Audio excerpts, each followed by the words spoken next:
이진우의 손에 잡히는 경제. 안녕하십니까, 이진우입니다. 전례가 없는 10월 황금 연휴 잘 보내고 계십니까? 이 긴 연휴 기간에 책 한 권은 꼭 읽어야 되겠다 하는 분들 많이 계실 텐데요. 혹시 말하는 책, 사람 책이라고 들어보셨어요? 사람 책, 영어로 하면 휴먼 라이브러리쯤 되겠네요. 사람 도서관.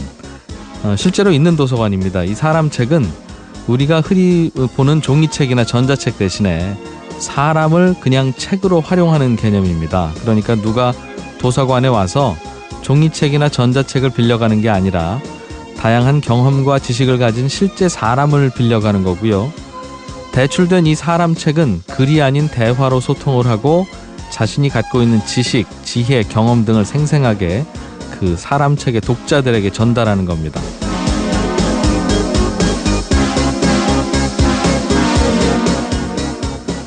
2000년에 덴마크에서 시작된 이 사람 책이 지금 세계적으로 빠르게 확산되고 있는데요. 오늘부터 닷새 동안 손에 잡히는 경제에서도 이 5분의 사람 책을 차례로 모셔보려고 합니다. 책을 읽어야지 하면서도 책을 손에 잘 잡지 못하는 분들을 위해서 그 책을 쓴 저자나 그 분야를 오래 연구한 전문가를 모셔서 차분하게 공부해보는 시간 가지려고 하는데요. 손에 잡히는 경제가 추석 특집으로 준비한 책으로 읽는 경제. 오늘은 첫 시간에 모실 사람 책 소개해드리겠습니다. 자동차 분야 전문가인 권용주 기자입니다. 잠시 광고 듣고 바로 시작하겠습니다.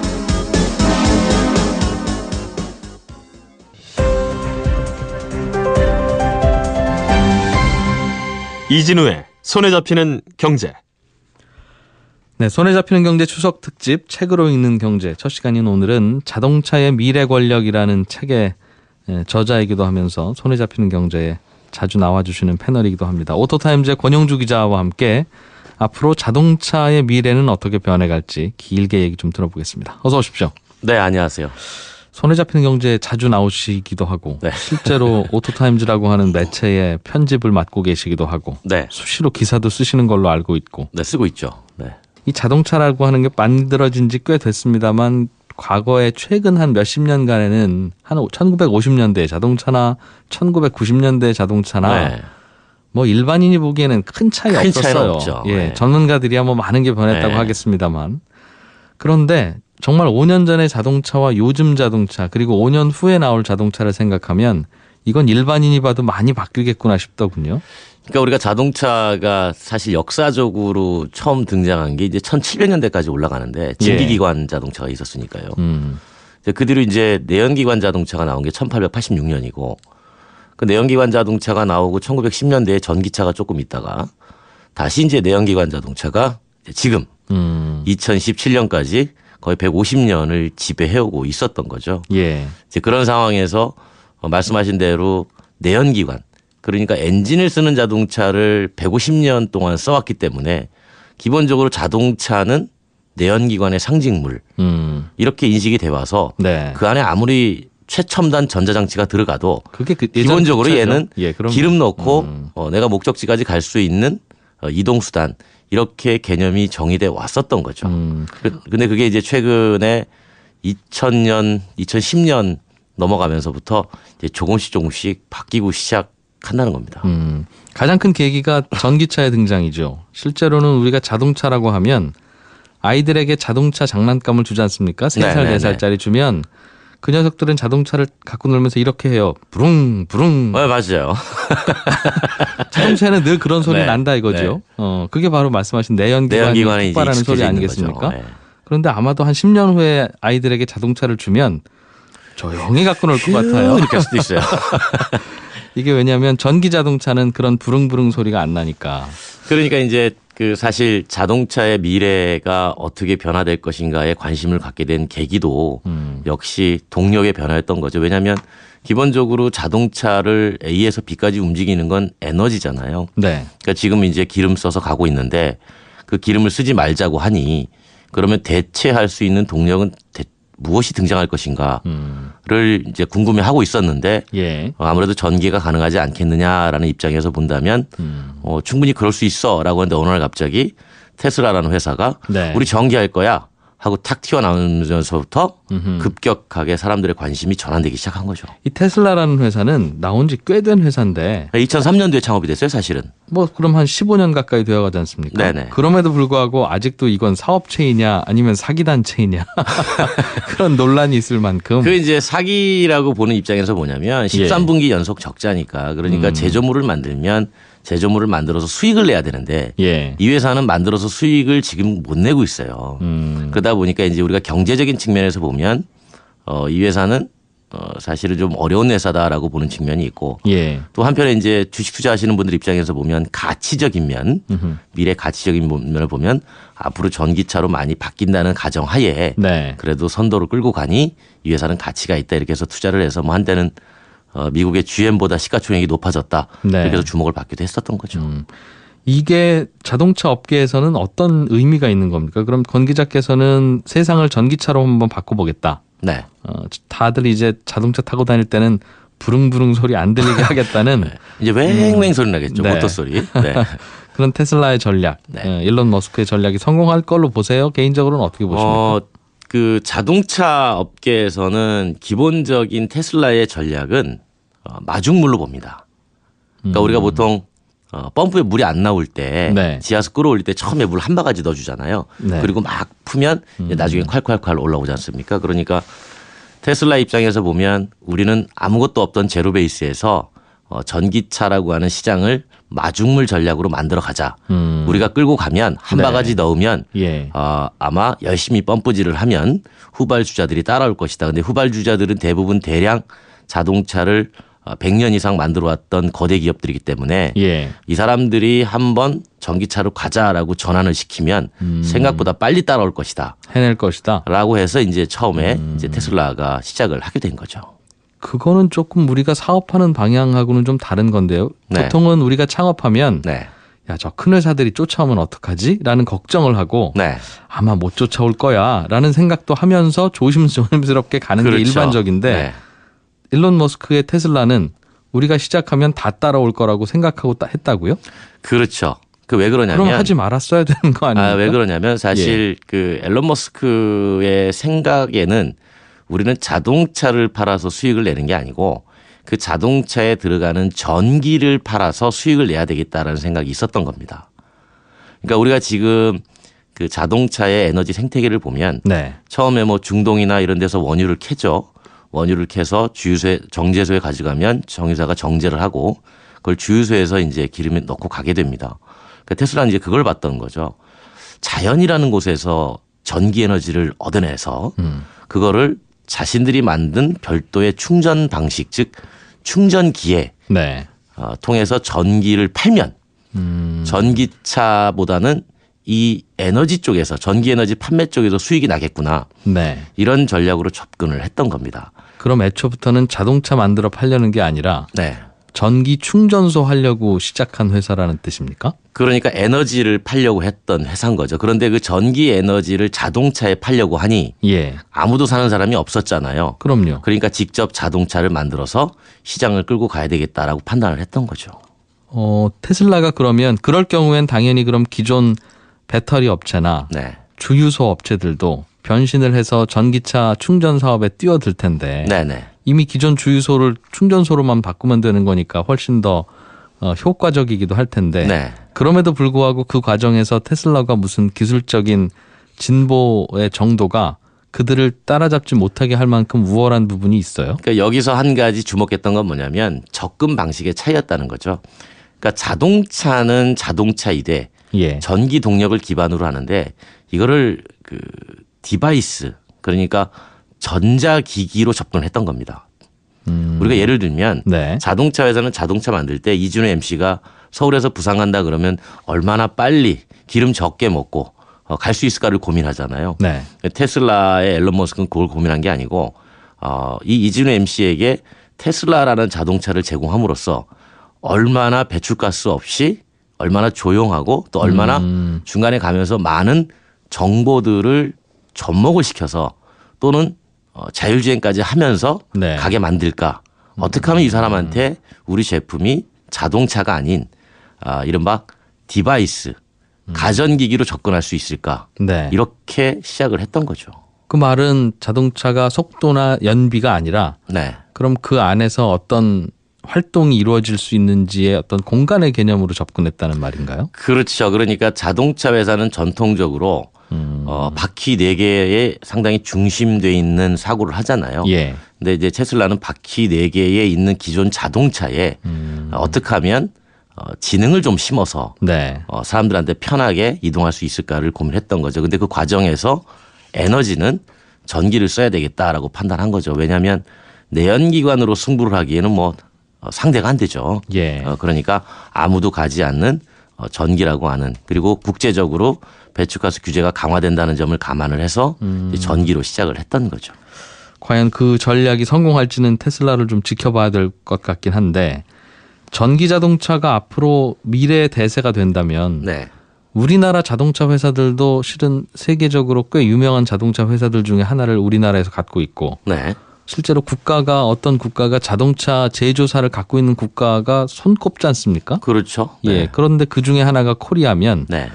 우리나라의 자동차 회사들도 앞으로 미래를 잘 판단해서 전략을 세워야 될 텐데 네. 전기차가 대세가 되면 우리나라 자동차 회사는 따라갈 수 있나? 이것도 고민이고요. 그러니까 이제 사실은 지금 전기차가 대세가 되는 거에 있어 가지고 네. 기존의 자동차 회사들의 고민이 뭐냐면 우리가 내연기관 한 대를 팔아서 100만 원이 수익이 난다고 가정을 하면 전기차 한 대 팔아서 50만 원 수익도 안 납니다. 지금 당장은.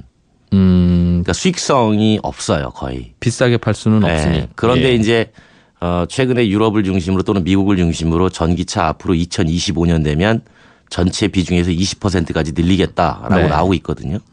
그러면 그 20% 늘렸을 때도 수익이 별로 안 될 거 아닙니까?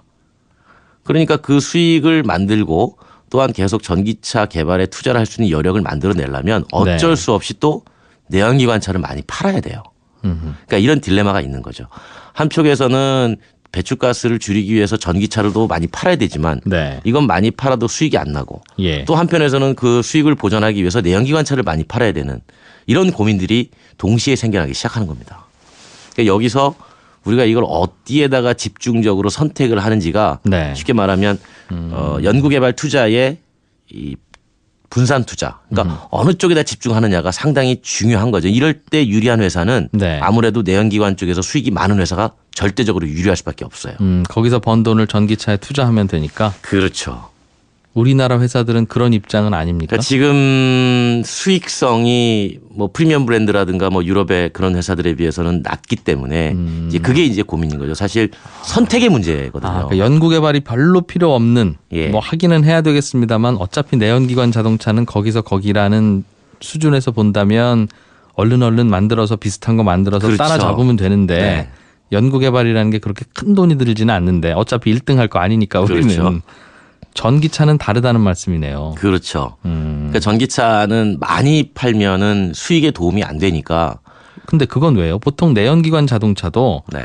당연히 모델 하나 만들고 이거는 딱 10대만 만들 거야. 그러면 이거는 뭐 수억 원을 받아도 안 되지요. 네. 그런데 그걸 가지고 수만 대, 수십만 대를 팔면 그게 이제 규모의 경제가 만들어져서 그렇죠. 네. 하나의 단가가 이제 다운되면서 사람들이 살만한 가격이 되는 건데 네. 전기차는 그게 안 된다고요? 그러니까 지금 당장은 안 되는 거죠. 물론 예. 앞으로, 그러니까 최근에 이제 유럽 중심으로 2025년 정도를 내다보고 있는데 2025년 정도가 되면 전기차에서 수익이 내연기관만큼 나기 시작할 것이다라고 얘기들을 합니다. 예. 근데 여기 이제 또 한 가지 변수가 뭐냐면 배터리 가격이 어느 날 갑자기 이 회사 저 회사 네. 1년에 1000만 대 만드는 회사, 1년에 900만 대 만드는 회사, 1년에 800만 대 만드는 회사들이 네. 우리 이제 20%씩 전기차 할 거야 라고 하면 순식간에 7, 800만 대가 전기차로 바뀌는 거거든요. 예. 그 7, 800만 대에 대해서 배터리 수요가 갑자기 폭증을 하게 됩니다. 그랬을 때는 아무래도 대량 생산에 따른 규모의 경제에서 원가 절감은 되나 이 배터리 값은 오히려 품귀 현상이 가격을 올릴 수 있는 요소가 될 것이다 이렇게 보는 거죠. 그렇겠네요. 자동차 자체야 대당 가격은 다운될 수 있어도 그렇죠. 자동차 많아진다고 해서 뭐 휘발유 가격도 떨어지냐 하면 우리는 그건 아니니까 아니거든요. 오히려 거꾸로 올라가니까 그렇죠. 전기 자동차에서도 그런 문제가 생길 것이다. 그런 문제가 생길 수 있고 또 한 가지는 뭐냐면 갑자기 이렇게 많이 바뀌었을 때 네. 그 전기를 어떻게 공급할 것이냐. 또 전력을 어디서 만들어낼 것이냐 이런 문제도 함께 고민을 해봐야 충전하는 된다는 전기. 거죠. 그렇죠. 그러게요. 그것도 또 생각 안 해본 문제이긴 한데 가끔 여기서 저도 가끔 질문 드리는 것 중에 하나가 어차피 전기차가 다니기에는 깨끗하고 소리도 안 들리고 매연도 안 뿜습니다만 네네. 말씀하신 대로 그 전기를 어딘가에서는 만들어야 될 거 아니겠습니까? 만들어야죠. 그럼 예전에는 10만큼만 만들어서 그냥 집에 가전제품만 돌릴 정도로 만들던 전기를 네. 전기 충전소에서 자동차까지 충전하려면 전기를 더 많이 만들어야 되잖아요. 각 발전소들이. 일단 그런 이론이 하나 있고요. 그러니까 예. 단순하게 보면 그 이론은 성립을 하는 거죠. 예, 그러니 발전소에서는 대부분 화력 발전을 하니까 네. 지금도 풍력이나 태양열 이런 거는 잘 못하니까요. 네.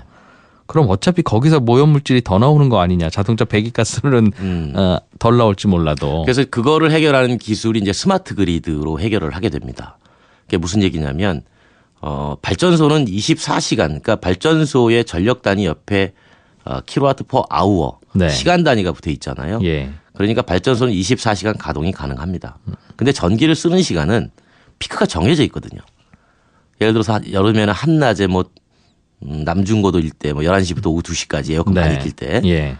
근데 밤에는 잘 안 쓰거든요. 그러니까 밤에도 발전소를 돌리면 그 돌려서 그 전기를 충전해 놨다가 네. 그 전기를 쓰면 된다. 여기서 더 나아가서 예. 전기차는 배터리 자체가 이동이 가능하니까 차에 싣고 다니는 거잖아요. 어차피 배터리니까. 그러니까 이동이 가능하니까 그 전기를 다시 가정으로 끌어서 예. 한낮에 에어컨도 켜고. 그런 용도로 쓴다 오히려. 그렇죠. 그러니까 지금 거기까지 개념이 접근을 해 있습니다.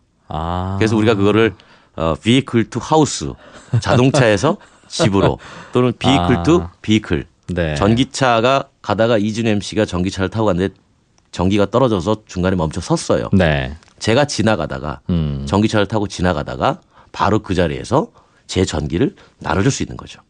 비상시에는 가능하다. 네. 근데 그거를 이제 돈 받고 나눠준다는 거예요. 네. 서로 계산을 해가지고. 그러니 어차피 발전은 하되 집에서 제대로 안 써서 흘려보내고 날려보내는 전기를 네. 자동차에 쓰면 자동차 때문에 발전을 더 많이 해야 되는 일은 그렇게 쉽게 그러니까 일어나지는 않을 발전은 것이다. 더 많이 할 수 있으나 발전소를 더 짓지 않아도 된다. 라는 이제 총량 개념이 나오는 거죠. 그것도 말이 되네요. 네, 만들어 가지고 계속 전기차에 저장하는 것 자체가 네. 일종의 배터리 에너지를 저장해 놓는 거니까. 알겠습니다. 네. 예. 그리고 또 그것도 하나 고민이 됐던 게 지금은 기름을 직접 자동차에 넣고 자동차에서 그 기름의 힘으로 자동차가 달리잖아요. 예, 예. 그런데 우리 전기 자동차라고 하면 발전소에서 기름을 통해서 전기를 한번 만들고 그렇죠. 그 만든 전기를 자동차에 주입해서 자동차가 달리게 한다는 거예요. 네네네. 그러면 단계가 하나 더 많잖아요. 전기 네네네네. 자동차는. 그러면 기름을 직접 넣는 것보다 효율이 더 떨어지는 거 아니냐. 그러니까 이제 에너지는 변환할수록 효율이 떨어지는 게 일반적인 상식이죠. 예. 그런데 화학 에너지에서 이제 전기 에너지로 바뀌는 거잖아요. 그러니까 화학 에너지 즉 연료를 그대로 엔진에서 태울 때 바깥으로 열 에너지로 방출되는 게 너무나 많습니다. 예. 그러니까 우리가 보통 휘발유 1리터를 태우면 한 14,400kcal 정도의 열량이 있다고 하는데 실제로 쓰는 건 30%밖에 안 돼요. 자동차의 네, 실제로 쓰는 건. 내연기관이 그렇게 효율이 낮다는 말씀이죠. 왜냐하면 뜨겁잖아요. 네. 열 손실로 다 빠져나갑니다. 예. 네, 그러니까 그거를 전기를 만들어서 변환해서 쓰면 네. 비록 한 번의 변환 과정을 거쳐서 손실이 있으나 그 손실이 내연기관의 열 손실보다 적다. 그러니까 그걸 비교해 보니까 예. 약 한 25% 정도, 뭐 최대 28%까지 보는 시각도 있습니다만 네. 한 28% 정도 효율이 더 낮더라.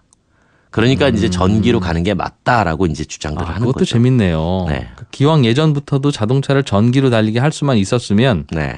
휘발유 넣어서 경유 넣어서 엔진 돌리는 것보다 훨씬 더 효율적이었을 것이다. 그렇죠. 근데 이제 그 당시에 1910년대에 전기차가 많이 있었어요, 뉴욕에. 그래요? 예, 이미 뉴욕에 전기 택시 회사도 있었고. 근데 이제 같이 경쟁을 하다가 어느 날 갑자기 전기차가 사라진 이유가 주유소를 만들어서 네. 탱크로리에 기름을 싣고 주유소 탱크에 저장해 주는 속도와 네. 전봇대를 세워서 계속 전선을 연결하는 속도를 봤더니 주유소를 지어서 네. 탱크로리로 나르는 게 훨씬 빨랐던 거예요. 그렇기도 하고 충전하는 시간도 오래 걸렸고요. 너무 오래 걸리니까. 네, 그러다 보니까 자연스럽게 도태가 됐는데 네. 그러니까 지금 세상 같은 경우는 사실 전선이 안 들어가는 곳이 없잖아요, 일단. 예. 그러니까 전선은 다 들어가기 때문에 이제 충전할 수 있는 시설만 만들어내면 전기를 공급받는 것 자체는 전혀 문제가 없다. 네. 충전의 시간이 걸리는 것, 그다음에 이제 충전 거리 이것도 얼마든지 해결할 수 있다 이렇게 보는 거죠. 그럼 발전소에서 전기를 만들 때도 열이 당연히 날 텐데 네네. 그때 나는 그래서 그 열은 사실은 폐열로 날아가는 거 아니겠습니까? 물론 뭐 그렇게 볼 수도 있겠죠. 주변에 사는 주민들의 어떤 난방 연료로도 씁니다만 네네. 그렇게 날아가는 열이 그래도 각 자동차마다 엔진에서 뜨겁게 날아가는 열보다는 적다는 거죠. 아, 알겠어요. 무슨 말씀인지 알겠습니다. 그러다 보니까 이제 자동차 쪽의 미래는 예. 이제 동력은 이제 전기가 지배하게 될 것이다. 네. 뭐 이렇게 얘기들 나오면서 이제 시작된 거죠. 네, 손에 잡히는 경제 추석 특집 책으로 읽는 경제. 오늘은 자동차의 미래 권력이라는 책을 쓰신 오토타임즈 권용주 기자와 함께하고 있습니다. 잠시 광고 듣고 오겠습니다. MBC 라디오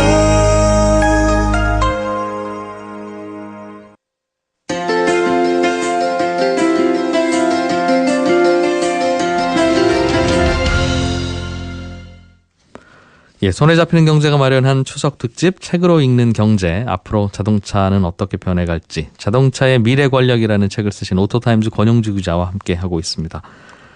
전기 자동차가 어떻게 등장했고 어떤 방향으로 갈지는 대강 이제 이해가 됐어요. 그리고 제가 평소에 궁금했던 전기차가 진짜 연료를 아껴주긴 하는 거야? 라는 네. 궁금증도 풀렸습니다. 또 하나 전기 자동차와 함께 등장하는 개념이 이른바 그 인공지능과의 결합. 네, 그렇죠. 자율주행 자동차.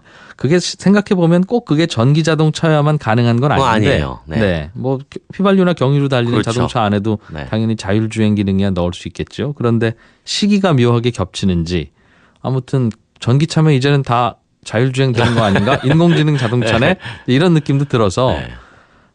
어느 쪽이든 그런 게 정말 가능할 건가? 아니면 그냥 뭐 상상만 할 수 있는 꿈인가?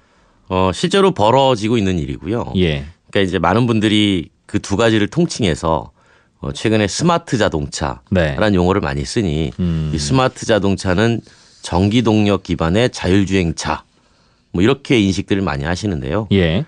사실 그 자율주행차 즉 인공지능 자동차 같은 경우에는 우리가 똑같습니다. 이진우 MC가 있고 제가 있는데 네. 주식이 쌀밥을 먹으면 전기차. 제가 고기를 먹으면 내연기관차. 그러니까 주식을 뭘 먹느냐에 따라 가지고 에너지가 달라지는 것뿐이고 네. 우리 둘 다 머리는 똑똑해져 가고 있는 겁니다. 그럴 것 같아요. 네. 예. 그러니까 이제 그런 측면에서 보면 대체 자동차가 어디까지 똑똑해질 것이냐라는 궁금증이 많잖아요. 네. 그 독일의 유명한 자동차 회사가 있죠. 뭐 세계 최고라고 하는 그 회사가 자동차의 궁극의 용어를 이렇게 정의를 합니다. 로봇카. 그러니까 이미 로봇이라는 용어를 쓰기 시작을 했어요. 네. 지금 이제 단계가 있는데 일반 소비자들은 잘 못 느끼시겠지만 어쨌든 기술적으로 단계 구분을 해놨습니다. 예. 0단계에서 5단계까지. 그러니까 지금 2단계 수준이에요. 2단계. 2단계 수준은 뭐냐면 적어도 직진하고 뒤로 가는 방향, 종방향. 네. 이 방향은 다 해결이 됐어요.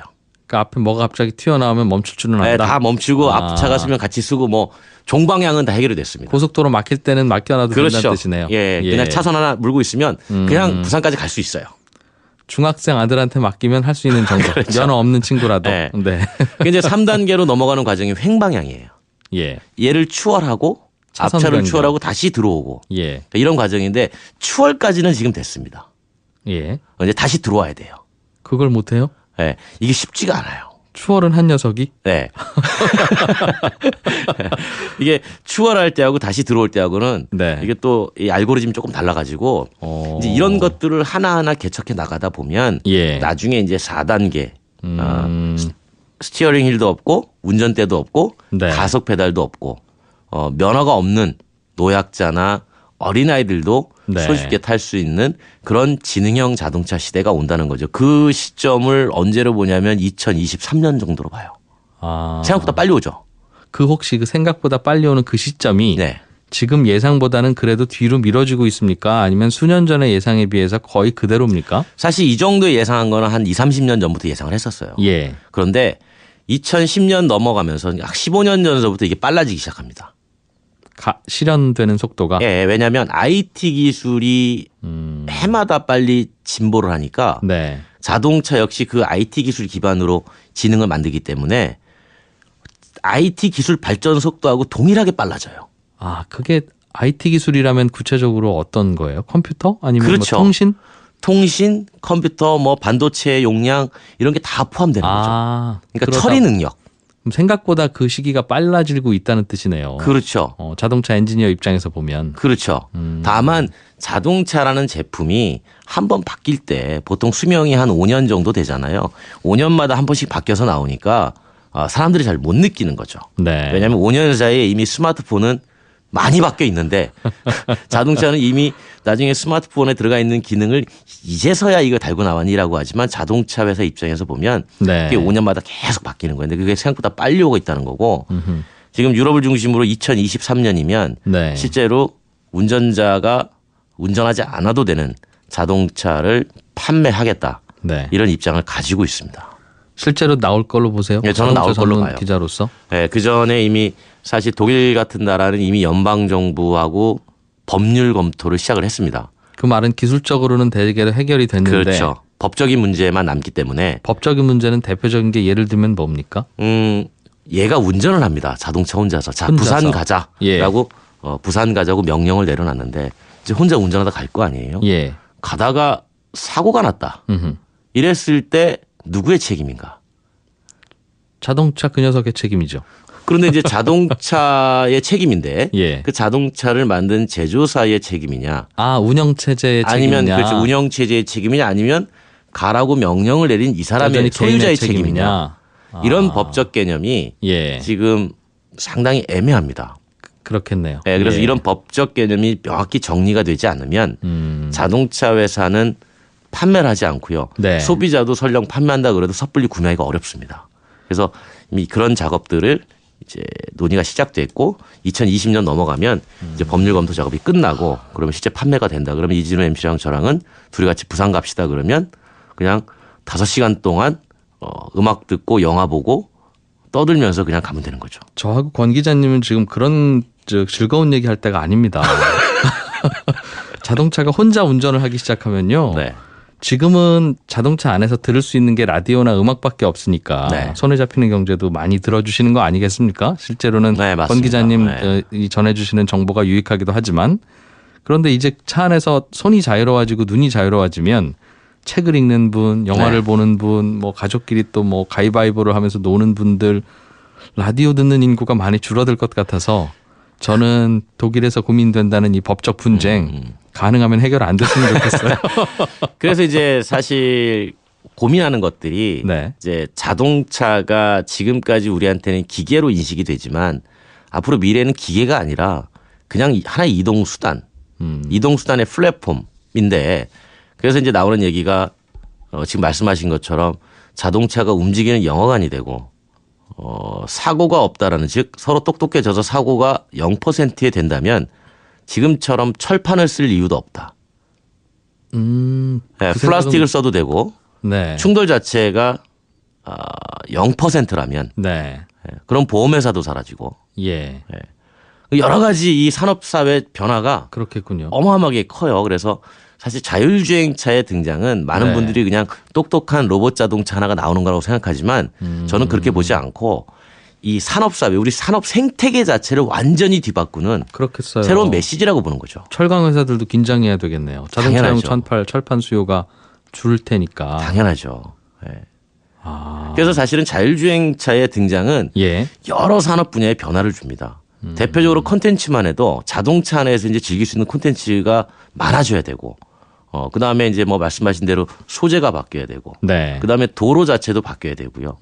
그러니까 이 산업 구조가 바뀌는 것이기 때문에 이걸 가지고 지금 단순하게 자율주행차가 언제 등장한다 안 등장한다 이런 개념이 아니고 이 산업 사회가 어떻게 바뀌느냐를 우리가 먼저 고민을 해줘야 된다는 거죠. 어느 날 갑자기 준비도 안 돼 있는데 자율주행차가 딱 나와서 막 굴러다니기 시작하면 그리고 걔가 전기 동력을 쓰기 시작하죠. 막 굴러다니기 시작하면 너무 급격하게 변하기 때문에 어쩌면 우리는 그 변화에 네. 우리 뭐 요즘 말로 좀 황당한 당혹스러움을 다양한 일이 벌어질 수 그렇죠. 있겠어요. 예상치 못한 다양한 예. 일 때문에 분쟁들이 많이 더 발생할 수도 있습니다. 부동산 시장도 요즘에는 직장과 집 사이의 거리가 가까워져야 된다. 네. 그래서 똑같은 집도 직장에서 가까운 집은 훨씬 비싸게 거래되고 네. 최근 들어서 그 트렌드가 점점 더 가속화되고 있는데 사람들에게 남는 시간은 얼마 안 되는데 잠자는 시간, 먹는 시간 빼면 집에서 즐길 시간은 하루에 2시간, 3시간밖에 없는데 그렇죠. 이 중에서 3분의 1을 출퇴근 시간으로 빼먹느냐 마느냐는 삶의 질에 큰 영향을 주니까 네. 나는 좀 비싸더라도 직장에서 가까운 도심으로 가서 살겠다라는 생각들을 하는 분이 많아지는데 말씀하신 대로 자율주행이 되고 네. 자동차 안에서 많은 업무를 처리할 수 있고 그리고 그 안에서 즐겁다면 글쎄요. 좀 외곽에 나가서 넓은 집에서 편안하게 값싼 집에서 사는 거를 선택하는 분도 생길 수 있을 것 같은데요. 그래서 그 외곽에서 값싼 집을 선택하는 분들이 나오는 것처럼 자동차 회사도 가만히 보니까 네. 야, 이게 미래에는 이게 자동차를 팔아서 기업을 유지한다는 것 자체가 너무나 어렵겠구나라고 예측이 가능하죠. 그래서 이제 자동차 회사들이 앞으로 선언한 게 뭐냐면 이동 서비스라는 개념을 도입을 합니다. 이동 서비스. 네, 지금 당장은 아직 상용화되지 않았지만 예. 서울에서 부산을 가는데 지금 우리가 이 스튜디오에서 부산 해운대까지 가려고 하면 검색을 해야 되잖아요. 예. 나는 뭐 타고 갈까? 시외버스 타고 갈까? 아니면 기차 타고 갈까? 비행기 타고 갈까? 부산 해운대에 내려서는 또 뭐 타고 가지? 이런 각자의 수단들을 고민하게 되잖아요. 네. 근데 이런 고민할 필요가 없다라는 거예요. 앞으로 자동차 회사가 이걸 어떻게 하려고 그러냐면 부산 해운대까지 650km입니다. 네. 650km에 대한 비용 결제를 하시겠습니까?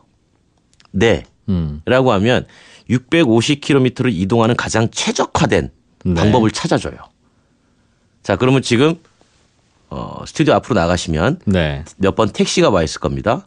그걸 타고 자기들이 검색을 해봤더니 네. 정보를 해봤더니 KTX를 타고 가는 게 가장 빠릅니다. 그래서 타서 좌석 배정돼 있습니다. 내려서 자기네 자동차 준비돼 있습니다. 카시어링 이용하시고 거기서 일 보시고 다시 이렇게 오시는 겁니다. 중간중간 애매한 지역은 본인들이 연결해 주겠다는 뜻이군요. 다 연결해주고 가장 최적화된 그리고 가장 빠른 이 사람의 가장 걸맞은 그래서 본인은 우리는 뭐냐면 650km에 대한 거리에 대한 비용만 결제하면 된다는 거죠. 자동차 회사들이 그런 장사 하려고 생각 중이에요. 네, 이제 하려고 그래요. 이게 저기 그 스위스에서 네. 시범 사업을 했는데 반응이 괜찮았어요. 이건 그런데 자동차 회사들이 한다고 해서 더 강점이 있을 것 같지도 않은 서비스인데요. 자동차 회사가 제조 쪽에서 수익이 점점 줄어드니까 앞으로 더 그럴 그런 것이고요. 거라도 하겠다. 네, 그러니까 이제 예. 그 제조의 수익 줄어드는 거를 결국은 이동이라고 하는 통합 서비스 회사로 변모를 시킴으로 해서 네. 이제 운송 부문에서 이제 수익을 가져가려고 하는 거죠. 네이버나 구글하고 싸워야 되겠네요. 자동차 회사들이. 네. 그러니까 이제 많은 분들이 물어보는 거죠. 미래에 그러면 IT 회사와 전통적인 개념의 자동차 회사가 대체 주도권 누가 가져갈 건데? 네. 라고 하면 자동차 회사에 제가 이렇게 물어봐요. 물어보면 자기들이 당연히 가져가지 않겠느냐. 왜? 어쨌든 이동 수단을 만드는 건 우리지 않느냐. 기자가 물어보니까 그냥 하는 답인 것 같은데. 아니요, 그게 아니고. 그 답에서도 초조함이 느껴집니다. 그러니까 이동 수단 자체를 만들어서 공급을 해주는 건 우리기 때문에 예. 만약에 자기들이 자동차를 구글이나 뭐 우버라든 이런 회사에 공급해주지 않으면 저 사람들은 운송 수익을 벌지 못한다. 그러니까 이제 우버 같은 회사나 이런 회사 또 뭐라고 얘기하냐면 그 전기차로 만들면 자동차 금방 만들어. 예를 들면 가전제품 만들던 회사에서도 그렇죠. 만들 수 예, 있다는 예. 거죠. 금방 만들어가지고 우리 똑같이 서비스할 거야. 당신들만 제조업에 강점이 있다고 얘기하지 마. 우리에게 지능이 있어. 우린 지능을 심어서 똑똑한 차를 만들어서 니네보다 훨씬 더 좋은 이동 서비스를 제공할 거야. 네. 이렇게 서로 지금 헤게모니 싸움을 하고 있는 거죠. 저는 후자 쪽 이야기가 좀 더 설득력 있게 들립니다. 네, 뭐 생각하기 나름이죠. 네. 그 전기 자동차 시대가 오면 혹시 지금은 내연기관 자동차들도 똑같은 크기의 차인데 한 대에 3억짜리도 있고 300만 원짜리도 있지 않습니까? 심지어 보면 300만 원짜리는 왜 300만 원짜리인지 알겠고 네. 3억짜리 보면 3억까지는 아니지만 참 비싸 보이긴 한다. 네. 라는 생각은 들어요. 네. 달려보면 느낌도 다 다르고 네. 전기 자동차도 그렇습니까? 전기 자동차는 제가 몇 대를 타봤는데 네. 뭐 다 비슷하더군요. 비슷해요. 예. 네. 근데 열어보면 비슷할 수밖에 없는 게 스위치 온 아니면 오프고 네. 왜 달려? 그러면 이 배터리의 힘으로 달려고 네. 나머지는 달려있는 건 타이어면 뭐 더 잘 만들 게 뭐가 있는가 싶기도 하고요. 우리가 이제 보통 그 브랜딩 개념으로 접근을 해보면 네. 그러니까 자동차 회사들이 비싼 차라고 하면 그 왜 비싼지를 곰곰이 생각해 봤을 때 몇 가지 답이 나오거든요. 네. 그러니까 하나는 이제 마케팅을 계속 고급화해서 했다는 것. 그러니까 그 비싸게 받기 위해서 여러 가지 이제 고급 품목들을 많이 넣고 또 옵션들을 많이 집어넣고 이런 작업들을 해왔단 말이죠. 근데 이제 전기차로 가면 프리미엄 제조사들의 고민이 더 커요. 그렇겠어요. 네, 왜냐하면 예. 이게 저 회사 차나 그동안 140년 동안 우리는 고급차야라고 했던 우리 차나 예. 사실은 별 차이가 없습니다. 그러다 보니까 어떻게 이걸 할 수 있느냐라고 제가 전략을 보니까 네. 일단 소재에다가 아낌없는 투자를 합니다.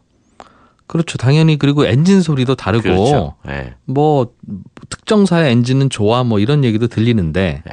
지금 전기차는 배터리가 강점이어야 되는지 그래도 또 모터가 차이가 있는지 그게 참 궁금하거든요. 그러니까 결국 제가 조금 전에 말씀드린 것처럼 이제 그런 제품의 성능 차이가 없어지고 네. 가치의 차이가 없어지니까 이동 서비스에서 아, 좀 더 많은 가치를 부여하는 쪽으로 회사들이 감 잡았어요. 전략을 바꿔가고 있는 거예요. 쉽게 얘기하면 벤츠나 네. 기아나 네. 이젠 큰 차이 없어질 거다라는 뜻일 수 있네요. 전기로 가면. 전기로 가기 네. 시작하면 주식 투자하시는 분들도 참 고민 많아지겠습니다. 생각해야 할 회사들도 많고. 네. 네. 손에 잡히는 경제가 마련한 추석 특집 책으로 읽는 경제. 오늘은 자동차의 미래에 대해서 얘기를 들어봤습니다. 책 한 권을 다 읽으려고 했는데 얘기하다 보니까 맛배기 정도만 해주신 나머지는 책으로 읽으라는 예, 오토타임즈 권영주 기자와 함께했고요. 네, 오늘 나와주셔서 고맙습니다. 네, 감사합니다. 네, 손에 잡히는 경제가 마련한 추석 특집 책으로 읽는 경제. 오늘은 자동차의 미래에 대해서 얘기를 쭉 들어봤습니다. 내일은 우리나라 산업의 큰 줄기인 반도체 산업에 대해서 또 전문가 한 분 저자 모시고 얘기 들어보겠습니다. 지금까지 저는 이진우였고요. 내일 오전 11시 10분에 또 오겠습니다. 특집이라서 오늘은 평소와 달리 음악 한 곡 들으면서 방송 마무리하겠습니다. 존 덴버의 Take Me Home Country Road. 한번 전기차로 가자라고 전환을 시키면 생각보다 빨리 따라올 것이다. 해낼 것이다. 라고 해서 이제 처음에 이제 테슬라가 시작을 하게 된 거죠. 그거는 조금 우리가 사업하는 방향하고는 좀 다른 건데요. 네. 보통은 우리가 창업하면 네. 야, 저 큰 회사들이 쫓아오면 어떡하지? 라는 걱정을 하고 네. 아마 못 쫓아올 거야 라는 생각도 하면서 조심스럽게 가는 게 그렇죠. 일반적인데 네. 일론 머스크의 테슬라는 우리가 시작하면 다 따라올 거라고 생각하고 했다고요? 그렇죠. 그 왜 그러냐면 그럼 하지 말았어야 되는 거 아닙니까? 왜 그러냐면 사실 그 앨런 머스크의 생각에는 우리는 자동차를 팔아서 수익을 내는 게 아니고 그 자동차에 들어가는 전기를 팔아서 수익을 내야 되겠다라는 생각이 있었던 겁니다. 그러니까 우리가 지금 그 자동차의 에너지 생태계를 보면 네. 처음에 뭐 중동이나 이런 데서 원유를 캐죠. 원유를 캐서 주유소에 정제소에 가져가면 정유사가 정제를 하고 그걸 주유소에서 이제 기름에 넣고 가게 됩니다. 그러니까 테슬라는 이제 그걸 봤던 거죠. 자연이라는 곳에서 전기 에너지를 얻어내서 그거를 자신들이 만든 별도의 충전 방식, 즉 충전기에 네. 통해서 전기를 팔면 전기차보다는 이 에너지 쪽에서 전기 에너지 판매 쪽에서 수익이 나겠구나. 네. 이런 전략으로 접근을 했던 겁니다. 그럼 애초부터는 자동차 만들어 팔려는 게 아니라 네. 전기 충전소 하려고 시작한 회사라는 뜻입니까? 그러니까 에너지를 팔려고 했던 회사인 거죠. 그런데 그 전기 에너지를 자동차에 팔려고 하니 예. 아무도 사는 사람이 없었잖아요. 그럼요. 그러니까 직접 자동차를 만들어서 시장을 끌고 가야 되겠다라고 판단을 했던 거죠. 테슬라가 그러면 그럴 경우엔 당연히 그럼 기존 배터리 업체나 네. 주유소 업체들도 변신을 해서 전기차 충전 사업에 뛰어들 텐데 네네. 이미 기존 주유소를 충전소로만 바꾸면 되는 거니까 훨씬 더 효과적이기도 할 텐데 네. 그럼에도 불구하고 그 과정에서 테슬라가 무슨 기술적인 진보의 정도가 그들을 따라잡지 못하게 할 만큼 우월한 부분이 있어요. 그러니까 여기서 한 가지 주목했던 건 뭐냐면 접근 방식의 차이였다는 거죠. 그러니까 자동차는 자동차이되 예. 전기 동력을 기반으로 하는데 이거를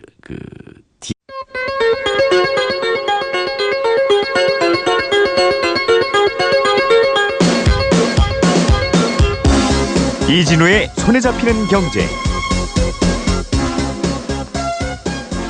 안녕하십니까, 이진우입니다. 전례가 없는 10월 황금 연휴 잘 보내고 계십니까?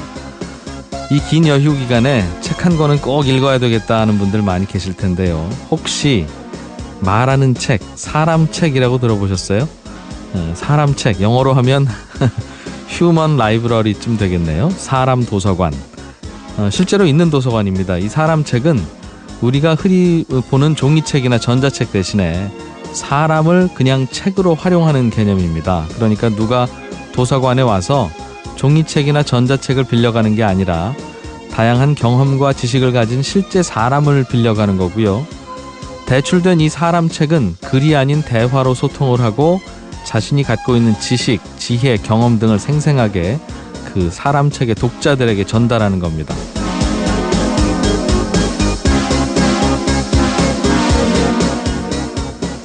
2000년에 덴마크에서 시작된 이 사람 책이 지금 세계적으로 빠르게 확산되고 있는데요. 오늘부터 닷새 동안 손에 잡히는 경제에서도 이 5분의 사람 책을 차례로 모셔보려고 합니다.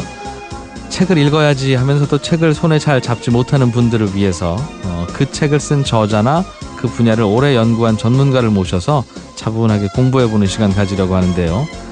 손에 잡히는 경제가 추석 특집으로 준비한 책으로 읽는 경제. 오늘은 첫 시간에 모실 사람 책 소개해드리겠습니다. 자동차 분야 전문가인 권용주 기자입니다. 잠시 광고 듣고 바로 시작하겠습니다.